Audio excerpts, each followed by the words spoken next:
ನಾಲ್ಕನೇ ಅಧ್ಯಾಯದ 31ನೇ ಶ್ಲೋಕ. ಯಜ್ಞಶಿಷ್ಟಾಮೃತಭುಜಃ ಯಾಂತಿ ಬ್ರಹ್ಮ ಸನಾತನಂ ನಾಯಂ ಲೋಕೋಸ್ತ್ಯ ಯಜ್ಞಸ್ಯ ಕುತೋನ್ಯತ್ ಪುರುಷೋತ್ತಮ. ಯಜ್ಞಶಿಷ್ಟಾಮೃತಭುಜಃ ಯಾಂತಿ ಬ್ರಹ್ಮ ಸನಾತನಂ ನ ಅಯಂ ಲೋಕಃ ಅಸ್ತಿ ಅಯಜ್ಞಸ್ಯ ಕುತಃ ಅನ್ಯಃ ಪುರುಷೋತ್ತಮ. ಈಗ ಒಟ್ಟು 7 ಯಜ್ಞಗಳನ್ನು ಭಗವಂತ ನಿರೂಪಣೆ ಮಾಡಿದ್ದಾನೆ. ದ್ರವ್ಯಯಜ್ಞ, ತಪೋಯಜ್ಞ, ಯೋಗಯಜ್ಞ, ಸ್ವಾಧ್ಯಾಯ ಯಜ್ಞ, ಜ್ಞಾನಯಜ್ಞ, ಪ್ರಾಣಾಯಾಮ ಯಜ್ಞ ಮತ್ತು ನಿಯಮಿತವಾದ ಆಹಾರ, ನಿಯತಾಹಾರ ಯಜ್ಞ, ಆಹಾರ ಯಜ್ಞ. ಇದೆಲ್ಲವೂ ಒಬ್ಬ ಮನುಷ್ಯನಲ್ಲಿ ಇರಬೇಕಾದದ್ದು. ಈ ಎಲ್ಲಾ ಯಜ್ಞಗಳ ಮೂಲಕವಾಗಿ ನಾವು ಭಗವಂತನನ್ನ ಆರಾಧಿಸುವಂಥದ್ದು. ಎಲ್ಲವೂ ಇದ್ದು ಯಾವುದಾದರೂ ಒಂದನ್ನು ಮುಖ್ಯವಾಗಿ ಇಟ್ಟುಕೊಳ್ಳುವಂಥದ್ದು. ಏನು 7 ಯಜ್ಞಗಳನ್ನು ಭಗವಂತ ಹೇಳಿದ್ದಾನೆ, ಎಲ್ಲವೂ ನಮ್ಮ ಜೀವನದಲ್ಲಿ ಆಯಾಯ ಕಾಲಕ್ಕೆ, ಪ್ರದೇಶಕ್ಕೆ, ಸಮಯ ಸಂದರ್ಭಕ್ಕನುಗುಣವಾಗಿ ನಾವು ಎಲ್ಲ ಯಜ್ಞಗಳನ್ನು ಕೂಡ ಮಾಡಬೇಕಾದದ್ದು. ದ್ರವ್ಯ ಯಜ್ಞವನ್ನು, ತಪೋಯಜ್ಞವನ್ನು, ಎಲ್ಲ ಯಜ್ಞವನ್ನು ಮಾಡಬೇಕಾಗಿರತಕ್ಕಂಥದ್ದು. ಆದರೆ ಯಾವುದಾದ್ರೂ ಒಂದರಲ್ಲಿ ಹೆಚ್ಚಿನ ಪ್ರವೃತ್ತಿಯನ್ನು ಇಟ್ಟುಕೊಂಡು ಅಂತಹ ಯಜ್ಞದ ಮೂಲಕವಾಗಿ ಭಗವಂತನನ್ನ ಆರಾಧನೆ ಮಾಡಬೇಕು ಅನ್ನೋದನ್ನು ಕೃಷ್ಣ ಹೇಳಿದ. ಹೀಗೆ ಭಗವತ್ ತತ್ವಜ್ಞಾನಿಗಳು ಆರಾಧನೆ ಮಾಡ್ತಾರೆ. ಸರಿ, ದೇವರನ್ನ ಈ ಎಲ್ಲಾ ಯಜ್ಞಗಳ ಮೂಲಕವಾಗಿ ಆರಾಧನೆ ಮಾಡ್ತಾರೆ. ಅದರಿಂದ ಏನು ಫಲ ಅವರಿಗೆ? ಯಾಕಂದ್ರೆ ಯಾವುದೇ ಒಂದು ಕ್ರಿಯೆ ಹಿಂದೆ ಅದರಿಂದ ನಮಗೇನು ಉಪಯೋಗ, ಅದರ ಫಲ ಏನು ಅನ್ನೋದು ಪ್ರಶ್ನೆ ಬರುತ್ತೆ. ಅದಕ್ಕೆ ಕೃಷ್ಣ ಇಲ್ಲಿ ಫಲವನ್ನು ಹೇಳ್ತಾ ಇದ್ದಾನೆ. ಯಜ್ಞಶಿಷ್ಟಾಮೃತಭುಜ ಸನಾತನಂ ಬ್ರಹ್ಮ ಯಾಂತಿ. ಯಜ್ಞಶಿಷ್ಟಾಮೃತಭುಜ, ಯಜ್ಞದ ಶೇಷ ಅದು ಅಮೃತ. ಯಜ್ಞಶಿಷ್ಟ ಅಮೃತಭುಜ, ಯಜ್ಞದ ಶೇಷವೇ ಅಮೃತ. ಯಜ್ಞದ ಶೇಷವೆಂಬ ಅಮೃತವನ್ನ ಭುಜ ಅಂದ್ರೆ ತಿನ್ನುವವರು ಅಂತ ಅರ್ಥ, ಸೇವಿಸುವವರು. ಸನಾತನಂ ಬ್ರಹ್ಮ ಯಾಂತಿ, ಸನಾತನ ಬ್ರಹ್ಮ. ಸನಾತನ ಅಂದ್ರೆ ಸದಾತನ, ಯಾವಾಗ್ಲೂ ಇರೋನು ಅಂತ ಅರ್ಥ. ಸನಾತನ ಅಂದ್ರೆ ಸದಾತನ, ಸದಾ ಅಂದ್ರೆ ಯಾವಾಗಲೂ ತನ, ಎಲ್ಲ ಕಡೆ ವ್ಯಾಪಿಸಿಕೊಂಡು ಇರತಕ್ಕಂಥ ಭಗವಂತ. ಅಂತಹ ಭಗವಂತನನ್ನ ಸೇರ್ತಾರೆ. ಯಜ್ಞದ ಶೇಷವನ್ನ ಉಣ್ಣುವವರು ಸನಾತನನಾದಂತಹ, ಯಾವಾಗಲೂ ಒಂದೇ ರೀತಿಯಲ್ಲಿ ಇರತಕ್ಕಂತಹ, ಅವನು ದೊಡ್ಡವನಾದ, ಚಿಕ್ಕವನಾದ, ವಯಸ್ಸಾಯ್ತು, ಸತ್ತ, ಹುಟ್ಟದ, ಈ ತರ ಯಾವುದೇ ವಿಕಾರಗಳು ಇಲ್ಲದೆ ಇರತಕ್ಕಂಥವನು ಭಗವಂತ. ಅಂತ ಭಗವಂತನನ್ನ ಹೋಗಿ ಸೇರ್ತಾರೆ. ಹಾಗಾದ್ರೆ ಯಜ್ಞದ ಶೇಷವನ್ನ ಉಣ್ಣೋದು ಅಂದ್ರೆ ಏನು? ಯಾಕಂದ್ರೆ ಹಿಂದೆ ಬಂದಿರತಕ್ಕಂಥ 7 ಯಜ್ಞಗಳಲ್ಲಿ ಎಲ್ಲಾ ಕಡೆ ಶೇಷ ಉಳಿಯುವಂಥದ್ದಲ್ಲ. ನಾವು ಅಗ್ನಿಯಲ್ಲಿ ಹೋಮವನ್ನ ಮಾಡಿದಾಗ ಅದರಲ್ಲಿ ಏನಾಗತ್ತೆ, ಅಗ್ನಿಯಲ್ಲಿ ಕೊಟ್ಟಂತ ಆಹುತಿ ಸ್ವಲ್ಪ ಉಳಿಸಿ ಪ್ರಸಾದವನ್ನು ನಾವು ಸ್ವೀಕಾರ ಮಾಡ್ತೇವೆ, ಅಲ್ಲಿ ಉಳಿಯುತ್ತೆ. ಅಥವಾ ದ್ರವ್ಯಯಜ್ಞ, ನಮ್ಮಲ್ಲಿ ಇದ್ದಂತಹ ಯಾವುದೋ ಒಂದಷ್ಟು ವಸ್ತುಗಳನ್ನ ಅಗತ್ಯವಿದ್ದವರಿಗೆ ಕೊಟ್ಟು ನಾವು ಅನುಭವಿಸ್ತೀವಿ, ಅದು ಯಜ್ಞದ ಶೇಷ ಉಳಿಯತ್ತೆ, ನಾವು ಅನುಭವಿಸ್ಲಿಕ್ಕಾಗತ್ತೆ ಅಲ್ವಾ. ತಪೋಯಜ್ಞ ಅಲ್ಲೇನು ಉಳಿಯತ್ತೆ, ಶೇಷ ಏನು ಉಳಿಯಲ್ವಲ್ಲ. ಯೋಗಯಜ್ಞ, ಭಕ್ತಿ ಯೋಗ, ಜ್ಞಾನ ಯೋಗ, ಕರ್ಮಯೋಗ, ಈ ಎಲ್ಲ ಯೋಗಗಳ ಮೂಲಕವಾಗಿ ಭಗವಂತನನ್ನ ಆರಾಧನೆ ಮಾಡ್ತೀವಿ, ಅಲ್ಲೇನು ಉಳಿಯತ್ತೆ. ಸ್ವಾಧ್ಯಾಯ ಯಜ್ಞ, ಸ್ವತಂತ್ರನಾದ ಭಗವಂತನ ಬಗ್ಗೆ ಅಧ್ಯಯನ ಮಾಡ್ತೇವೆ. ಜ್ಞಾನಯಜ್ಞ, ನಿರಂತರವಾದ ಮನನ, ವೇದಾಂತವನ್ನ ನಾವು ಮನನ ಮಾಡ್ತಕ್ಕಂಥದ್ದು, ಅಲ್ಲೇನು ಯಜ್ಞದ ಶೇಷ ಏನು ಉಳಿಯತ್ತೆ, ಅಲ್ಲೇನು ತುಪ್ಪ, ಅನ್ನ, ಹಾಲು ಏನು ಉಳಿಯಲ್ವಲ್ಲ. ಹಾಗೆ ಪ್ರಾಣಾಯಾಮ ಯಜ್ಞ, ಅಲ್ಲೇನು ಉಳಿಯತ್ತೆ ಅಲ್ವಾ. ಏನು ಉಸಿರಾಟ, ರೇಚಕ, ಪೂರಕ, ಕುಂಭಕ, ಇಷ್ಟೇ. ಪ್ರಾಣಾಯಾಮದಲ್ಲಿ ಉಳಿಯುವಂಥದ್ದೇನಿದೆ, ಅಲ್ಲೂ ಕೂಡ ತಿನ್ಲಿಕ್ಕೆ ಬೇಕಾದದ್ದೇನು ಉಳಿಯೋದಿಲ್ವಲ್ಲ. ಇನ್ನು ನಿಯತಾಹಾರ, ನಿಯಮಿತವಾದ ಆಹಾರ ಸೇವನೆ, ಅಲ್ಲೂ ಕೂಡ ಉಳಿಯೋದು ಅಂತ ಏನಿದೆ, ಅದು ಸೇವಿಸ್ಲಿಕ್ಕೆ ಏನಿದೆ. ಯಾಕಂದ್ರೆ ಆಹಾರ ಸ್ವೀಕಾರ ಈ ತರ ಮಾಡಬೇಕು, ಮಾಡಿದ್ಮೇಲೆ ಉಳಿದು ತಿನ್ಬೇಕು ಅಂತ ಅರ್ಥ ಅಲ್ಲ ಅಲ್ವಾ. ಹಾಗಾಗಿ ಅಲ್ಲೂ ಕೂಡ ಯಾವುದೇ ರೀತಿಯಾಗಿರತಕ್ಕಂಥ ಯಜ್ಞದ ಶೇಷ ಉಳಿಯೋದಿಲ್ಲ. ಯಾಕಂದ್ರೆ ವೈದ್ಯರು ತುಂಬಾ ದೇಹದಲ್ಲಿ ಕೊಬ್ಬಿನ ಅಂಶ ಜಾಸ್ತಿ ಇರತಕ್ಕಂಥ ವ್ಯಕ್ತಿಗೆ ಇಷ್ಟೇ ನಿಯಮಿತವಾದ ಆಹಾರವನ್ನ ಸ್ವೀಕಾರ ಮಾಡುವಂತ ಹೇಳ್ತಾರೆ. ಅಲ್ಲಿಗೆ ಅರ್ಥ ಏನು, ಅಷ್ಟೇ ತಿನ್ಬೇಕು ಅಂತ ಅರ್ಥ, ತಿಂದಲ್ಲಿ ಮತ್ತೆ ಇನ್ನೇನು ತಿನ್ಬೇಕು ಅಂತ ಅರ್ಥ ಅಲ್ಲ. ಹಾಗೆ ನಿಯತಾಹಾರವನ್ನ ಭಗವಂತ ವಿಧಾನ ಮಾಡಿದ್ದಾನೆ ಅಂದ್ರೆ ಅಷ್ಟೇ ತಿನ್ಬೇಕು, ಅದಾದ್ಮೇಲೆ ಮತ್ತೆ ಉಳಿದಿದ್ದನ್ನು ಭುಜ ತಿನ್ಬೇಕು ಅಂತ ಅರ್ಥ ಅಲ್ಲ. ಆದರೆ ಈ ಶ್ಲೋಕದಲ್ಲಿ ಕೃಷ್ಣ ನಿರೂಪಣೆ ಮಾಡತಕ್ಕಂಥದ್ದು, ಈ ಎಲ್ಲಾ ಯಜ್ಞಗಳ ಶೇಷವನ್ನು ಉಣ್ಣುವವರು ಭಗವಂತನನ್ನ ಸೇರ್ತಾನೆ. ಯಜ್ಞಶಿಷ್ಟಾಮೃತ ಭುಜ ಅಂದ್ರೆ ಅಮೃತಕ್ಕೆ ಸದೃಶವಾದಂತಹ, ಅಮೃತದಂತಹ ಈ ಯಜ್ಞದ ಶೇಷ ಏನಿದೆ ಅದನ್ನ ಯಾರು ಸ್ವೀಕಾರ ಮಾಡುತ್ತಾರೋ ಅವರು ಭಗವಂತ ನಮಗೆ ಕರುಣಿಸುವಂತ ಮೋಕ್ಷದ ಕಡೆಗೆ ಹೋಗ್ತಾರೆ ಅಂತಕ್ಕಂಥ ವಿಚಾರವನ್ನು ಹೇಳುತ್ತಿದ್ದಾನೆ. ಯಜ್ಞದ ಶೇಷ ಇಲ್ಲಿ ಹೇಗೆ ಉಳಿಯುತ್ತೆ, ಏನದು? ಈ ಎಲ್ಲಾ ಯಜ್ಞಗಳಲ್ಲಿ ಉಳಿತಕ್ಕಂಥ ಯಜ್ಞಶೇಷ ಅಂದ್ರೆ ಏನು ಅಂತ ಹೇಳಿದ್ರೆ, ಇದೆಲ್ಲವೂ ಕೂಡ ದ್ರವ್ಯ ಯಜ್ಞ, ತಪೋಯಜ್ಞ, ಜ್ಞಾನಯಜ್ಞ, ಸ್ವಾಧ್ಯಾಯ ಯಜ್ಞ, ಮತ್ತು ಯೋಗ ಯಜ್ಞ, ಪ್ರಾಣಾಯಾಮ ಯಜ್ಞ ಮತ್ತು ನಿಯತಾಹಾರ ಯಜ್ಞ, ಅದೆಲ್ಲದರ ಮೂಲಕವಾಗಿ ದೇವರನ್ನ ಆರಾಧಿಸುವಂಥದ್ದು.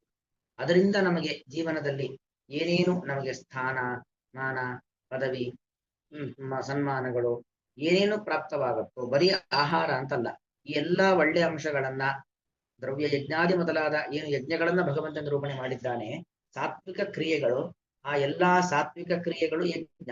ಆ ಯಜ್ಞವನ್ನ ನಾವು ನಮ್ಮ ಜೀವನದಲ್ಲಿ ಅಳವಡಿಸಿಕೊಳ್ಬೇಕು. ಅಳವಡಿಸಿಕೊಂಡು ಪ್ರತಿನಿತ್ಯದ ಜೀವನದಲ್ಲಿ ಅದು ನಮ್ಮ ನಮ್ಮ ಪ್ರತಿನಿತ್ಯದ ಜೀವನದ ಒಂದು ಅವಿಭಾಜ್ಯ ಭಂಗವಾಗಬೇಕು.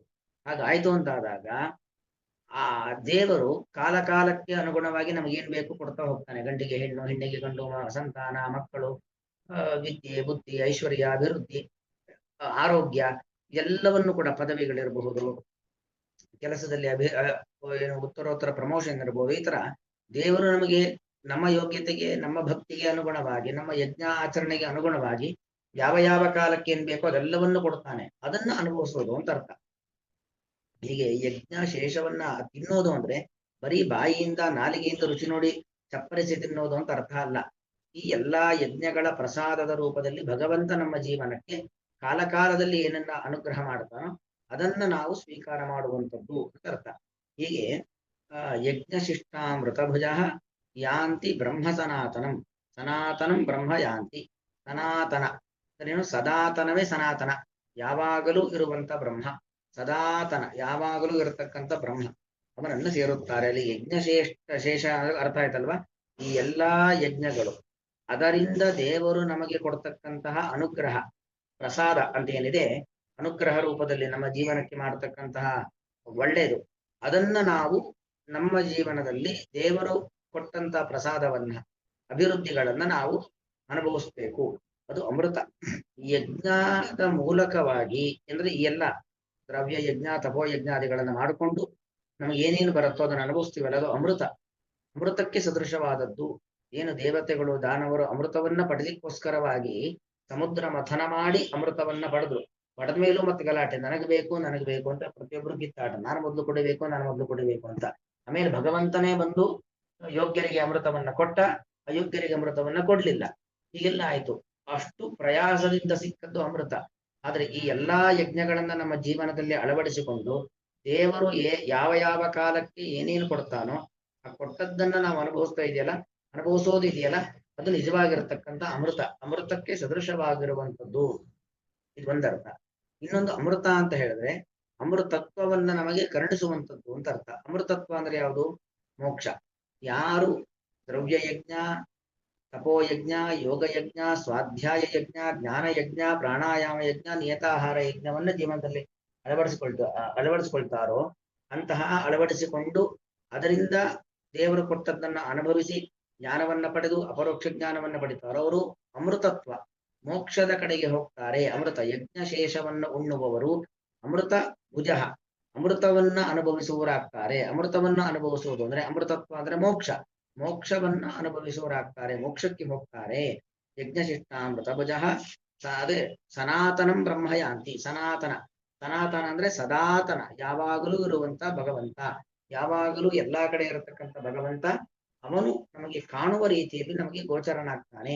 ಅಂದ್ರೆ ಮುಕ್ತಿಗೆ ಹೋಗ್ತಾರೆ ಅಂತ ಅಭಿಪ್ರಾಯ. ಈ ಸನಾತನ ಅನ್ನೋದು ಏನು ನಾದಕ್ಕೆ ಸನಾದ ಅಂತ, ನಾದದಿಂದ ಸಹಿತವಾದದ್ದು ಸನಾದ ಅಂತಾನು ಕೂಡ ಹೇಳ್ಬೋದು. ನಾದ ಅಂದ್ರೆ ಯಾವುದು? ನಾದದ ರೂಪದಲ್ಲಿ ಇರುವಂತದ್ದು ಋಗ್ವೇದ, ಯಜುರ್ವೇದ, ಸಾಮವೇದ. ಈ ವೇದಗಳಿಂದ ಪ್ರತಿಪಾದ್ಯನಾದವನು ಯಾರು? ಬ್ರಹ್ಮನಿಗೆ ವಿಶೇಷಣ ಸನಾತನ ಬ್ರಹ್ಮ. ಅಂದ್ರೆ ವೇದ ಪ್ರತಿಪಾದ್ಯನಾಗಿರುವಂತಹ ಎಲ್ಲಾ ವೇದಗಳು, ವೇದದಲ್ಲಿ ಅಗ್ನಿಯ ಮಂತ್ರ ಬರುತ್ತೆ, ರುದ್ರ ಮಂತ್ರ ಬರುತ್ತೆ, ಇಂದ್ರ ಮಂತ್ರ ಬರುತ್ತೆ, ಚಂದ್ರ ಮಂತ್ರ ಬರುತ್ತೆ, ಹೀಗೆ ಅನೇಕ ಮಂತ್ರಗಳು ಬರುತ್ತೆ. ಆ ಎಲ್ಲಾ ಮಂತ್ರಗಳು ಕೂಡ ಯಾರನ್ನು ಹೇಳ್ತಾ ಇದೆ? ಭಗವಂತನನ್ನ ಹೇಳ್ತಕ್ಕಂಥ ಮಂತ್ರಗಳೆಲ್ಲವೂ ಕೂಡ. ಹೀಗೆ ಭಗವಂತನನ್ನ ಪ್ರತಿಪಾದನೆ ಮಾಡತಕ್ಕಂಥ ವೇದ ಮಂತ್ರಗಳು, ವೇದ ಪ್ರತಿಪಾದ್ಯನಾಗಿರ್ತಕ್ಕಂಥ ಬ್ರಹ್ಮ ಏನಿದ್ದಾನೆ ಅವನನ್ನು ಹೋಗಿ ಸೇರ್ತಾರೆ ಅಂದ್ರೆ ಮುಕ್ತಿಗೆ ಹೋಗ್ತಾರೆ ಅಂತ ಅಭಿಪ್ರಾಯ. ಹೀಗೆ ಯಜ್ಞಗಳನ್ನ ಮಾಡುವವರು ಯಜ್ಞದ ಮೂಲಕವಾಗಿ ಅಪರೋಕ್ಷ ಜ್ಞಾನವನ್ನ ಪಡೆದು ಮುಕ್ತಿಗೆ ಹೋಗ್ತಾರೆ. ಅದೇ ಒಂದು ವೇಳೆ ಯಜ್ಞ ಮಾಡಿಲ್ಲ, ದೇವರು ಕೊಟ್ಟಂತ ದ್ರವ್ಯ ಇದ್ರೂ ದ್ರವ್ಯ ದಾನ ಮಾಡುವಂತ ದ್ರವ್ಯ ಯಜ್ಞ ಮಾಡಿಲ್ಲ, ಉಪವಾಸ ಮೊದಲಾಗಿರತಕ್ಕಂಥ ತಪೋನುಷ್ಠಾನ ಮಾಡ್ಲಿಕ್ಕೆ ದೇಹದಲ್ಲಿ ಶಕ್ತಿ ಇದ್ರೂ ತಪೋ ಯಜ್ಞ ಮಾಡಿಲ್ಲ, ಆ ಭಕ್ತಿ ಜ್ಞಾನ ಇವುಗಳ ಮೂಲಕವಾಗಿ ಯೋಗ ಯಜ್ಞವನ್ನ ಮಾಡಿಲ್ಲ. ಭಗವಂತನ ನಾಮ ಸಂಕೀರ್ತನೆ ಇತ್ಯಾದಿಗಳ ಮೂಲಕವಾಗಿ ಯೋಗ ಯಜ್ಞ ಮಾಡಿಲ್ಲ. ಅಥವಾ ಇಂದ್ರಿಯಗಳನ್ನು ನಿಯಂತ್ರಣ ಮಾಡುವಂಥದ್ದು ಇದೆಲ್ಲ ಯೋಗ ಯಜ್ಞವೇ. ಅಂತ ಯೋಗ ಯಜ್ಞ ಮಾಡಿಲ್ಲ. ಸ್ವಾಧ್ಯಾಯ ಯಜ್ಞವನ್ನೂ ಮಾಡಿಲ್ಲ. ಜ್ಞಾನ ಯಜ್ಞವನ್ನೂ ಮಾಡಿಲ್ಲ. ಪ್ರಾಣಾಯಾಮ ಯಜ್ಞವನ್ನೂ ಮಾಡಿಲ್ಲ. ನಿಯತಾಹಾರ ರೂಪವಾಗಿರತಕ್ಕಂಥ ಯಜ್ಞವನ್ನು ಮಾಡಿಲ್ಲ. ಯಾವುದೇ ಯಜ್ಞವನ್ನ ಮಾಡದೇ ಇರತಕ್ಕಂಥ ವ್ಯಕ್ತಿ ಅವನ ಗತಿ ಏನು? ಯಜ್ಞವನ್ನ ಮಾಡಿದವನು ಮುಕ್ತಿಗೆ ಹೋಗ್ತಾನೆ ಅಂದ್ರೆ ಯಜ್ಞ ಮಾಡದವನ ಗತಿ ಏನು ಅಂತ ಪ್ರಶ್ನೆ ಬಂದ್ರೆ, ನಾಯಂ ಲೋಕೋಸ್ತಿ ಅಯಜ್ಞಸ್ಯ. ಅಯಜ್ಞಸ್ಯ ಅಂದ್ರೆ ಯಜ್ಞ ಮಾಡದವನಿಗೆ ಅಂತ ಅರ್ಥ. ಯಜ್ಞ ಮಾಡದವನಿಗೆ ಅಂತ ಒಂದರ್ಥ ಅಂದ್ರೆ ಅಕಾರವಾಚಿಯಾಗಿರ್ತಕ್ಕಂಥ ಭಗವಂತ. ಆ ಭಗವಂತನೇ ಇಲ್ಲ ಅಂತ ಹೇಳ್ತಾರಲ್ವಾ ಅಯಜ್ಞರು. ಅಂದ್ರೆ ನ ಯಜ್ಞ ಅಯಜ್ಞ, ದೇವರೇ ಇಲ್ಲ. ದೇವರಿದ್ದದ್ದು ಕಾಣ್ಬೇಕತ್ತಲ್ವಾ. ನೋಡಿ, ಇಲ್ಲಿ ಮನೆ ಇದೆ, ಕಣ್ಣಿಗೆ ಕಾಣಿಸ್ತಾ ಇದೆ. ಅಲ್ಲಿ ಮರ ಇದೆ, ಕಣ್ಣಿಗೆ ಕಾಣಿಸ್ತಾ ಇದೆ. ಹೀಗೆ ಇದ್ದದ್ದು ಕಣ್ಣಿಗೆ ಕಾಣುತ್ತೆ. ದೇವರು ಕಾಣ್ತಾ ಇದ್ದಾನೆ ಇಲ್ಲ, ಹಾಗಾಗಿ ದೇವರೇ ಇಲ್ಲ ಅಂತ ಹೇಳೋರು ಅವರೆಲ್ಲರೂ ಕೂಡ ನಾಸ್ತಿಕರು. ಅಂತ ನಾಸ್ತಿಕರಾಗಿರತಕ್ಕಂಥವ್ರು ಏನಿದ್ದಾರೆ, ದೇವರೇ ಇಲ್ಲ ಎಂಬುದಾಗಿ ನಾಸ್ತಿಕ್ಯವಾದವನ್ನ ಮಂಡನೆ ಮಾಡ್ತಕ್ಕಂಥವ್ರು ಅವರೆಲ್ಲ ಅಯಜ್ಞರು. ಅವರಿಗೆ ನಾಯಂ ಲೋಕಃ ಅಸ್ತಿ ಅಯಂ ಲೋಕಃ ನಾಸ್ತಿ. ಈ ಲೋಕವೇ ಇಲ್ಲ. ಈ ಲೋಕ ಅಂದ್ರೆ ಭೂಲೋಕ, ಕಣ್ಣಿಗೆ ಕಾಣುವಂತ ಈ ಭೂಲೋಕ ಅಂತ ಹೇಳಿದ್ರೆ ಇಲ್ಲಿಯೇ ಅವರಿಗೆ ಬೇಕಾಗಿರುವಂತ ಸುಖ ಸಮೃದ್ಧಿಗಳು ಪ್ರಾಪ್ತವಾಗೋದಿಲ್ಲ. ಈ ಲೋಕದ ಸುಖವೇ ಇಲ್ಲ ಅಂದ್ಮೇಲೆ ಕುತೋನ್ಯ ಬೇರೆ ಇನ್ಯಾವುದು ಮೋಕ್ಷ ಲೋಕ ಸಿಗ್ಲಿಕ್ಕೆ ಸಾಧ್ಯನಾ? ಇಲ್ವೇ ಇಲ್ಲ. ಈ ಲೋಕ ಇಲ್ಲ ಅಂದ್ರೆ ಅರ್ಥ ಏನು? ಈ ಲೋಕದಲ್ಲಿ ಇದ್ದಾರಲ್ವ ಅವರು. ನಾಸ್ತಿಕರು ದೇವರಿಲ್ಲ ಅಂತ ಹೇಳೋರು, ಧರ್ಮ ಇಲ್ಲ ಅಂತ ಹೇಳೋರು ಈ ಲೋಕದಲ್ಲಿ ಇದ್ದಾರಲ್ವಾ. ಅದೇ ಕೃಷ್ಣ ಅಯಂ ಲೋಕಃ ನಾಸ್ತಿ, ಈ ಲೋಕ ಇಲ್ಲ ಅಂತ ಹೇಳ್ತಿದ್ದಾನೆ. ಏನಿದ್ರ ಅಭಿಪ್ರಾಯ ಅಂತ ಕೇಳಿದ್ರೆ, ಈ ಲೋಕ ಇಲ್ಲ ಅದರ ಅರ್ಥ ಏನು? ಈಗ ಒಮ್ಮೆ ಭಗವಂತ ದೇಹವನ್ನ ಕೊಡ್ತಾನೆ. ದೇಹವನ್ನು ಕೊಟ್ಟು ಈ ಲೋಕದಲ್ಲಿ ಪುಣ್ಯ ಸಂಪಾದನೆಗೆ ಅವಕಾಶವನ್ನ ಕಲ್ಪಿಸಿಕೊಡ್ತಾನೆ. ಅದನ್ನ ನಾವು ಸರಿಯಾಗಿ ಬಳಸ್ಕೊಂಡಿಲ್ಲ, ಸದ್ವಿನಿಯೋಗ ಮಾಡ್ಕೊಂಡಿಲ್ಲ ಅಂತ ಆದ್ರೆ ಮತ್ತೆ ನಮಗೆ ಈ ದೇಹ, ಮನುಷ್ಯ ದೇಹ ಎಂಬುದು ಬರೋದಿಲ್ಲ. ಮನುಷ್ಯ ದೇಹ ಬಂದಿಲ್ಲ ಅಂದಾದ್ಮೇಲೆ ಮನುಷ್ಯ ಸಾಧನೆ ಮಾಡ್ಲಿಕ್ಕೆ ಆಗೋದಿಲ್ಲ. ಸಾಧನೆ ಮಾಡ್ಲಿಕ್ಕೆ ಅವಕಾಶ ಇರುವುದು ಕೇವಲ ಮನುಷ್ಯ ದೇಹದಲ್ಲಿ ಮಾತ್ರ. ಮನುಷ್ಯ ದೇಹವನ್ನ ಭಗವಂತ ಮತ್ತೆ ಕೊಡೋದಿಲ್ಲ. ನಾವು ಕಳೆದುಕೊಂಡ ಹಣ ಮತ್ತೆ ಬರಬಹುದು, ನಾವು ಕಳೆದುಕೊಂಡ ಬಾಂಧವ್ಯ ಮತ್ತೆ ಸರಿಯಾಗಿರಬಹುದು, ಯಾವುದಾದ್ರೂ ಕೂಡ ಕಳೆದೋದದ್ದು ಮತ್ತೆ ಬರಬಹುದು. ಆದ್ರೆ ಪುನರ್ ಶರೀರಂ, ಒಮ್ಮೆ ಮಾನವ ಶರೀರ ಬಂತು ಅದನ್ನ ಕಳ್ಕೊಂಡ್ವಿ ಅಂತ ಆದ್ರೆ ಮತ್ತೆ ಬರುವಂತದ್ದಲ್ಲ.